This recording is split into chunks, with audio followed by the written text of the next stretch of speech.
안녕하세요, 여러분. 빵이입니다.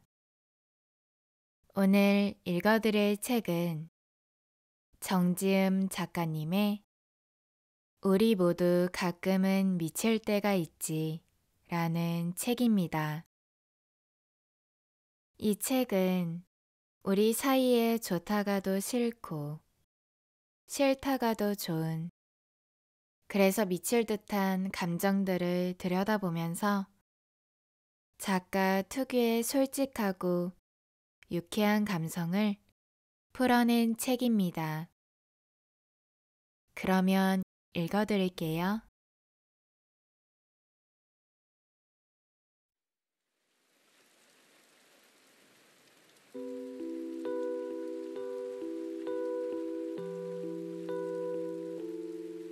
이상한 사람의 못된 행복. 멀쩡한 사람의 선한 행복에 대해선 너무 많은 박사님들이 토론 중이니까 별다른 학위가 없는 나는 이상한 사람의 못된 행복에 대해 말해보려 한다. 나는 태어날 때부터 나를 따라다닌 ADHD 때문에 못됐다는 말을 많이 들어왔는데 돌이켜보면 타인의 악평에 즐거움을 압수당한 시간들이 얼마나 아까운지 모른다. 지금 와선 기억도 안 나는 입술들 때문에 내가 정녕 부적절한 인간인 줄 알았다. 그래서 어서 시간이 지나 자연사라는 방법으로 지구에서 배출되길 꿈꿔왔다. 그동안의 삶은 잔잔한 자해와 같이 펼쳐졌다. 스스로를 상하게 하진 않아도 타인이 나를 훼손할 때마다 그러려니 수긍하며 나를 망쳐왔다. 나는 어쩐지 욕먹어도 되는 사람, 욕만 먹다 보니 칭찬이 어색해진 사람이었고 방어 욕구가 들 때마다 그게 곧 이기심인 것만 같아 죄의식이 따라왔다. 사실 나는 나쁘기보다 남의 말을 잘 못 듣는 아이였다.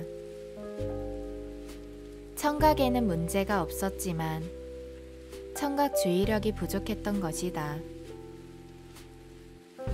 대화의 맥락을 따라가지 못해 입을 다물거나 소리쳤고 내 둔중한 최선은 때로 누군가들의 호의를 완전히 무시하는 것처럼 보였다. 그러나 자신이 모난 도림을 숨기지 못하는 아이란 남달리 못된 것이 아니고 남보다 취약한 것에 가깝다. 내가 정말 나빴다면 모두를 속이기 위해 맘에 없는 예의 바름을 흉내냈을 것이다. 좀 더 고차원적으로 어른들을 놀려먹으며 인생의 장르를 혼자만 웃는 시트콤으로 바꿔갔을 것이다. 나는 대체로 영약하다 라는 평가에 시달렸지만 일단 영리하지 않아 영악할 수 없었다. 그러나 붕의요신이라는 네 글자가 생각 안 나 붕신이라 말해버리는 아이가 받을 것은 오해뿐이었다. 게다가 나는 일찍부터 키가 컸다. 그래서 내가 하는 행동들은 또래보다 조숙해 보였고 발달 지연을 발각당하지 않는 대가로 더 많은 비난에 휩싸여 갔다.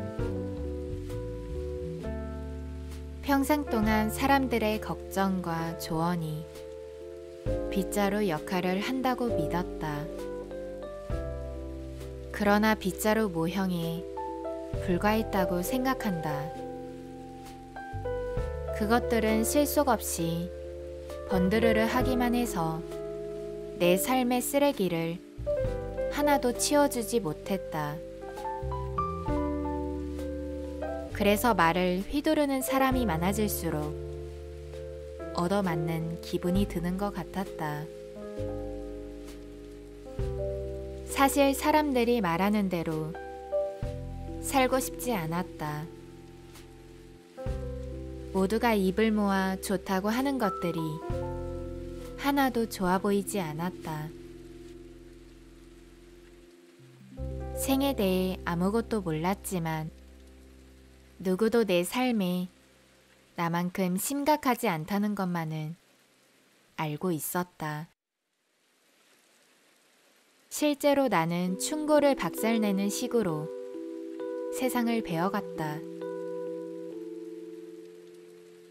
훌륭한 길보다는 직접 발굴한 진흙길로 걸으며 내가 되었고, 그런 식으로 특이하다, 나답게 시시해지기를 반복했다. 위인이 될 수 있는 사람은 너무 많지만 내가 될 수 있는 사람은 나뿐이기 때문이었다. 아무도 내가 되길 원하지 않을수록 나는 더 고유한 존재가 되었다. 나는 늘 완전함보다는 유일함에 매료되었는데, 그럴수록 밖에선 물정 모르는 천둥 벌거숭이 취급을 받았다. 나는 말한다. 천둥 벌거숭이에서 벌거숭이를 빼면 천둥이 남는데 그게 멋지다고 생각해. 그런 말이 아니야.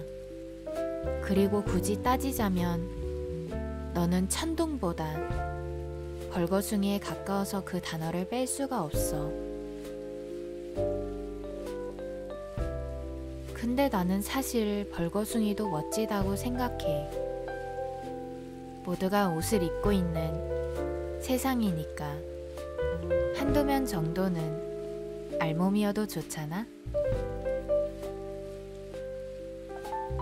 그건 네가 아직도 뭘 모르기 때문이야. 세상도 나를 몰라주는데 왜 나한테만 세상을 배우라고 하나? 나는 사람들의 말에 동의하지 않으면서 꼬박꼬박 지쳐갔다. 세상을 배운다고 세상을 다룰 수 있게 되는 것도 아니었다. 세상이란 언제나 나의 조심보다 거세어서 알면 알수록 불유쾌한 기세에 압도되곤 했다. 세상이 내게 해주는 말은 네 존재가 아주 작기 때문에 너의 목소리엔 큰 힘이 깃들 수 없으니 이만 다물라는 권유뿐이었다. 나는 나보다 먼저 태어나 더 큰 세상을 보았노라는 사람들을 줄여 세상이라 뭉뚱그릴 수도 있다고 생각한다.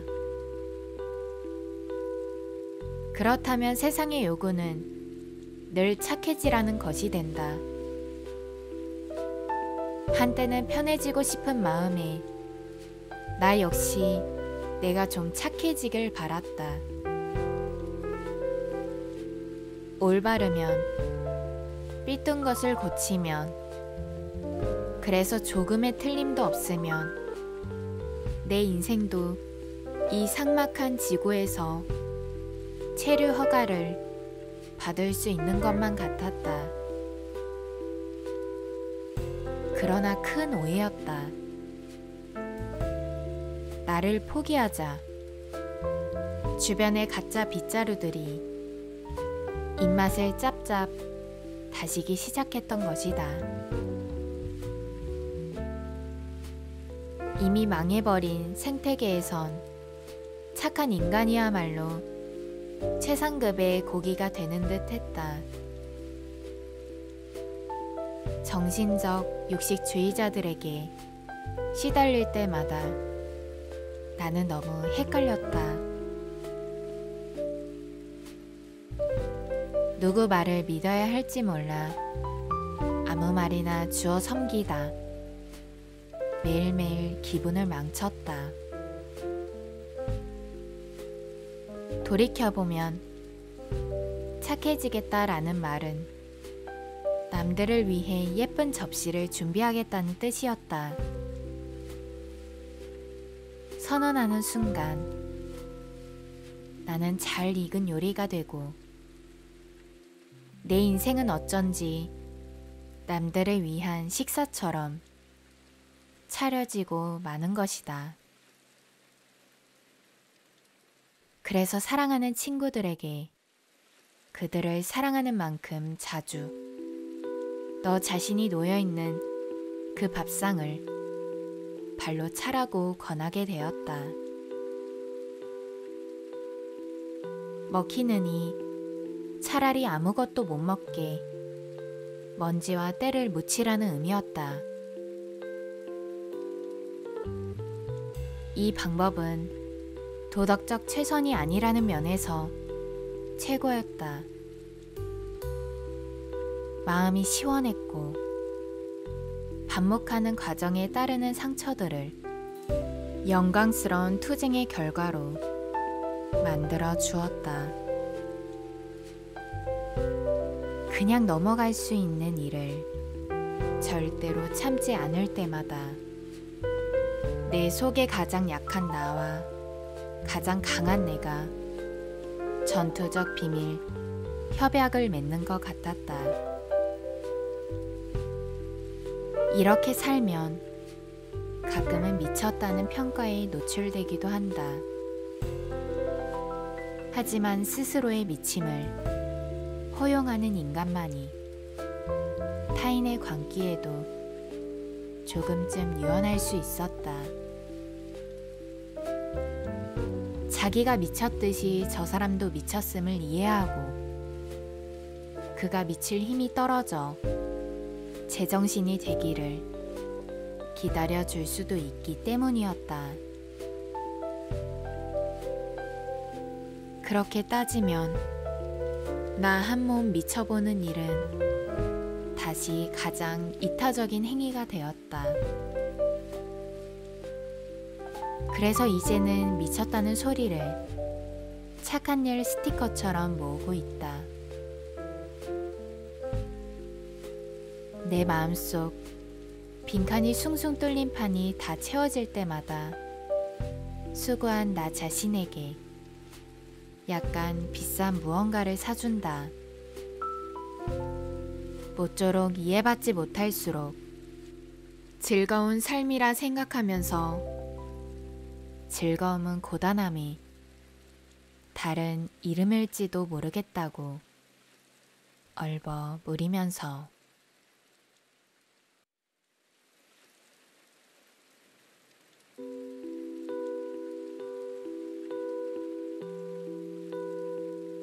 나는 심이다. 몇 년 전 과금을 불사르며 몰두했던 게임 중 심시티 빌드잇이라는 게 있다.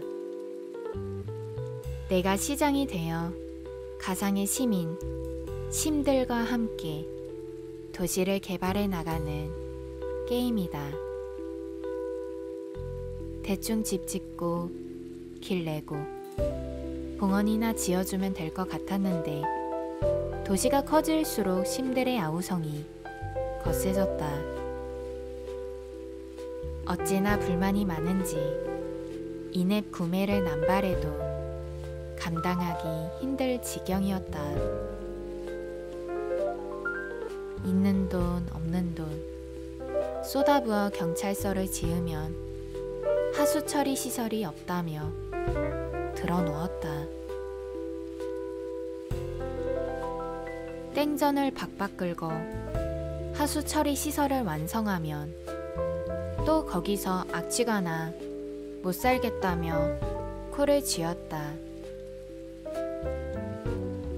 그래도 나는 노력했다. 엄마 아빠가 잠들면 그들의 스마트폰까지 가져다 본 계정을 위한 부계정도 2개나 돌렸다. 이짓거리로 욕을 많이 먹었다.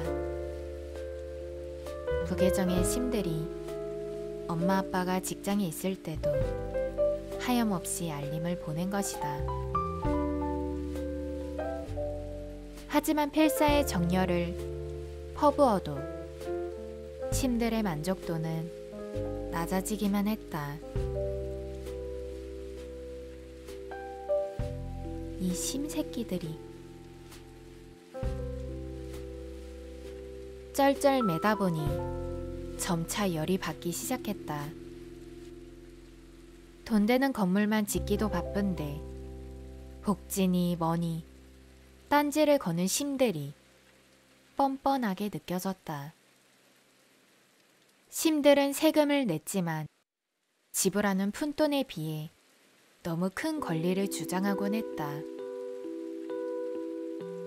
나는 급기야 새벽녘 침대에서 벌떡 일어나 미친놈들아, 나 정도면 착한 시장이거든? 싫으면 다른 도시로 가라고! 라고 외치기에 이르렀는데 막상 이 말을 뱉고 나서는 소름이 돋았다. 와우! 이것이 바로 그동안 내가 만났던 사장들의 마인드로구나 라는 깨달음이 찾아왔기 때문이다. 후에는 내가 경험했던 악덕 대표들의 얼굴이 차례로 스쳐갔다. 어릴 때부터 알바를 쉬지 않았고 성인이 된 후 이직도 잦았기에 상기할 인물들이 많았다. 성추행과 임금 체불, 가스라이팅, 직장 내 따돌림, 폭언, 보복성 업무 지시, 인격 모독 등등 별별 악몽이 가능했던 이유를 알 것 같았다. 단순했다. 그들에겐 회사가 심시티고 나를 비롯한 직원들이 익명의 심이었던 것이다. 노동력을 심들의 세금 개념으로 치환해보면 인식 차이가 더욱 명확해졌다. 나의 업무는 나에게만 크고 사장들에게는 한없이 작았을 거였다. 내가 회사에서 보내는 8시간도 그들에겐 8분처럼 짧아 보였을 테고, 그런 시기니까 우리는 영원히 존중 없는 수직 관계 속에서 서로를 멸시하게 되는 것이었다. 나는 고유한 이름과 서사를 가진 개인이지만 그조차 나만의 정이었다. 그 때문에 서로를 인간으로 여겼다면 일어날 수 없는 일들이 일상적으로 자행될 수 있었다. 죽을 때까지 사장들의 썩은 심리를 알 수 없을 것 같았는데 시장이 됨으로써 맛보기에는 성공한 듯 했다. 기분 나쁜 날이었다. 순진한 나는 지금까지도 지나간 사장들을 나쁜 인간이라 칭하고 있었다. 그들이 나를 인간으로 보지 않을 때도 나는 인간으로는 보고 있었다는 얘기이다.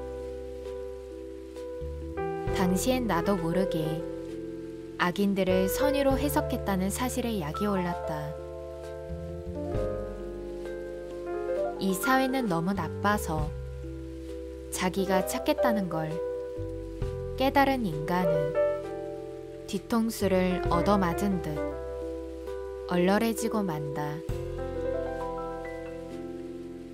그래도 후에 다시 한심한 회사에 들어가게 되었을 때 심으로서의 정체화로 심신을 무장할 순 있었다.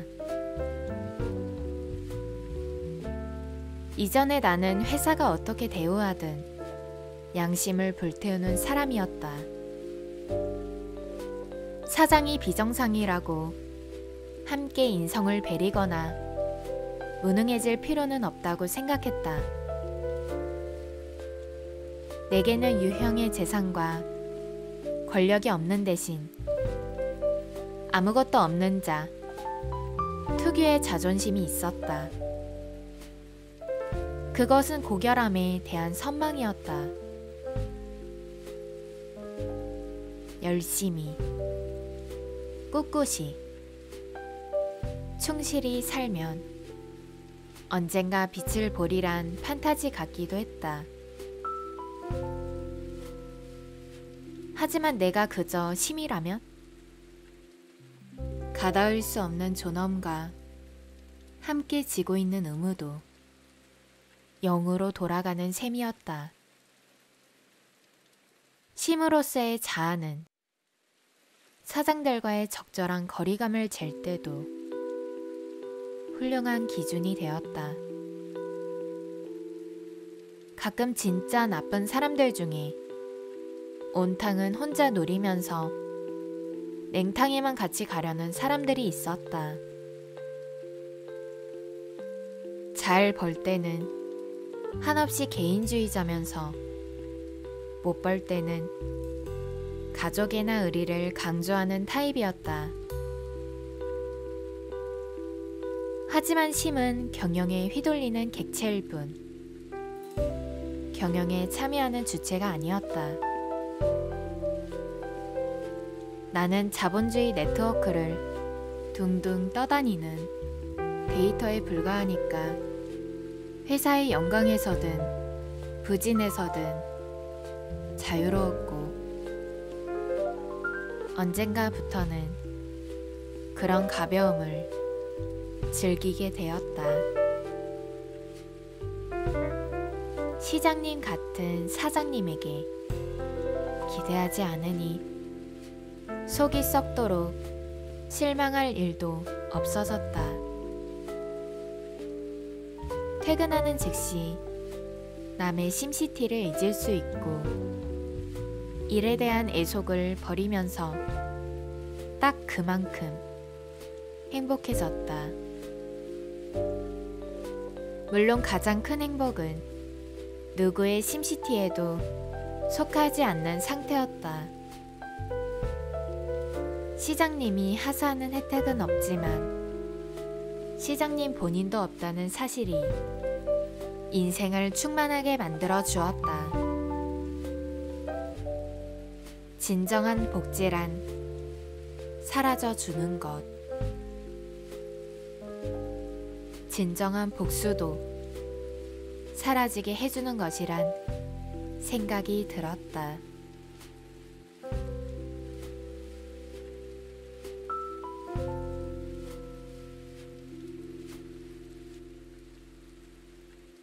관계의 절취선을 찍고 나서 몇 년 전에는 인생 최악의 친구와 지저분한 절연쇼를 벌였다. 나는 아직도 걔가 심했다고 생각하지만 분통 터지는 사연을 여기에 적고 싶지는 않다. 일단 시작하면 이 글은 눈앞이 휙 돈 나의 살풀이 이상도 이하도 아니게 될 것이다. 게다가 이제는 내게 유리한 지면에 그 애를 박제하지 않고도 괜찮을 만큼은 회복한 상태다. 그러나 당시에는 그 애가 당장 나자빠져 불행해지기만을 바랐다. 흑마술적 염원이라기보다 몹시 화가 나 품위부터 벗어제낀 나의 알몸, 포효 같은 것이었다. 나는 고약함과 심약함 사이에서 갈팡질팡하며 하루에도 몇 번씩 그 애의 비참한 말로를 소망했다.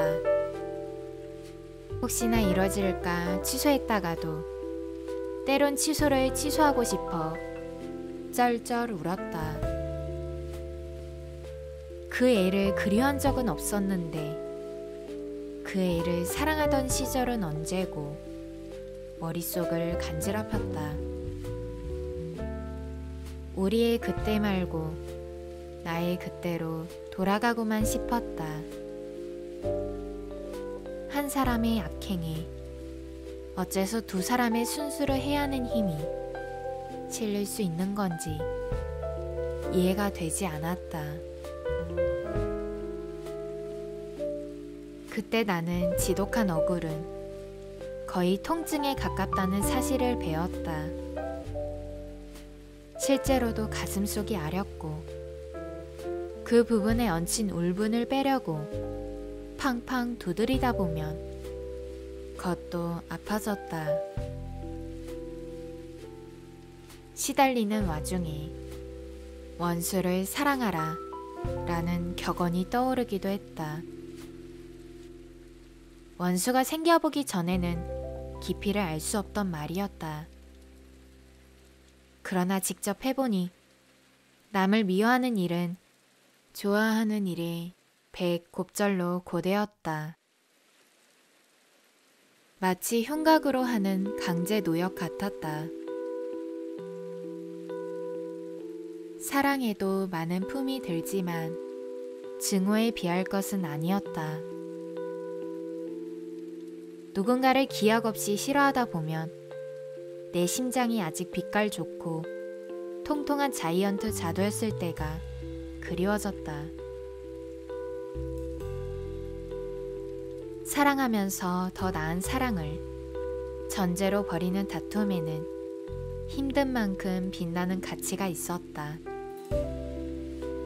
그것은 싸우는 동안 내 것이 아니게 된 사람에게 내 품으로 복귀하라고 뻐꾸기를 보내는 일이었다.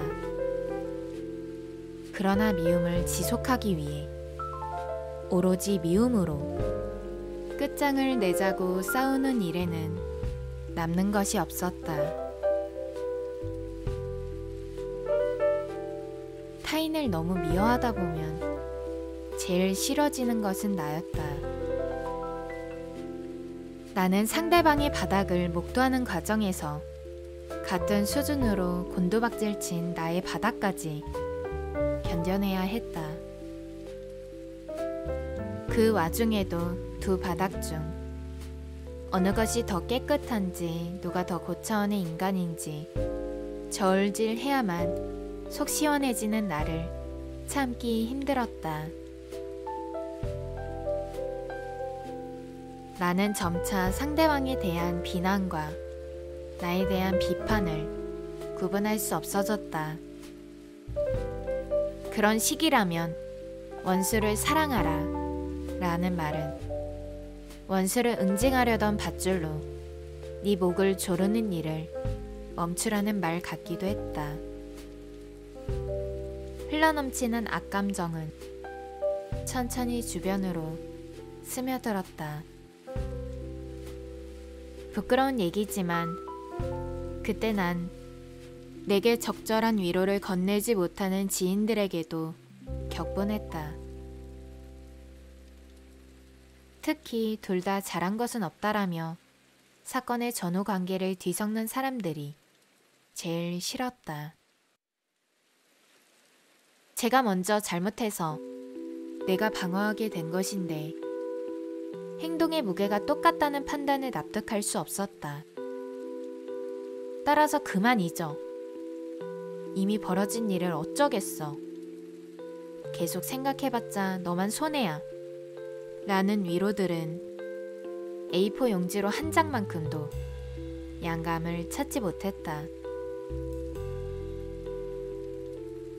오히려 사람들의 최선이 나의 볼륨과 다를 때마다 외로움을 느꼈다. 나의 불행이 정말 나만의 큰일일 뿐이라는 깨달음이 나를 점차 고립시키기도 했다. 나는 결국 더없이 삐진 마음으로 벽을 세우며 모두에게서 돌아섰다. 지금은 그 과정이 꼭 필요했다고, 단지 과정의 일환이었다고 회상한다.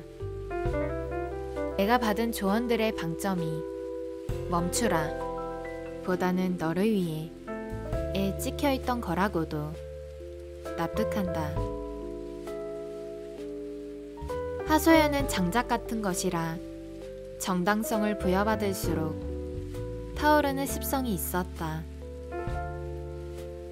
시멘트처럼 냉한 반응을 맞닥뜨리지 못했다면 나는 분노의 화염을 끌 수 없었을 것이다. 그때의 지인들은 내 몰 이해를 감당하면서 명예 소방관이 되어준 고마운 이들이었다. 얼마 지나지 않아 나는 길길이 날뛰었던 지난 날을 후회하게 되었다. 친구는 떠났지만 내가 나의 블랙박스로 남았기 때문이었다. 분노가 지나간 길은 온통 폐허였다. 나는 헨젤과 그레텔을 놓친 마녀처럼 그 허망한 길을 되짚었다. 묵묵히 탄 자국이 가득한 조약돌 교훈을 주어 섬겼다. 화가 난 사람보다 추한 것은 화가 풀린 사람이로구나 생각했다. 사랑이든 미움이든 기다림이 필요한 법이었다. 사랑이었다가 미움으로 둔갑한 마음이라면 더욱 그랬다. 두고 본 후에도 끓고 있다면 그때 온도를 확정해도 늦지 않았다. 그제야 시간의 힘 옆에 빌린다 라는 동사가 따르는 이유를 알 것 같았다. 시간은 내 것도 내 편도 아니지만 언제나 나보다 힘이 셌다. 그리고 너그러웠다. 내가 빌리고자 한다면 이자를 붙이지 않고 여유를 내어줄 것이었다.